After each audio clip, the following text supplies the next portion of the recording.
الذين صبروا وعلى ربهم يتوكلون وكأين من دابة لا تحمل رزقها الله يرزقها وإياكم وهو السميع العليم.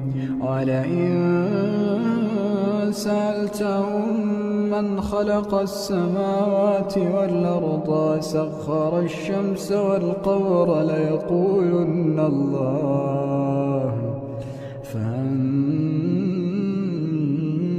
يؤفكون.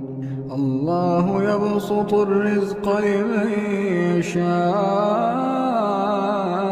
من عباده ويقدر له إن الله بكل شيء عليم.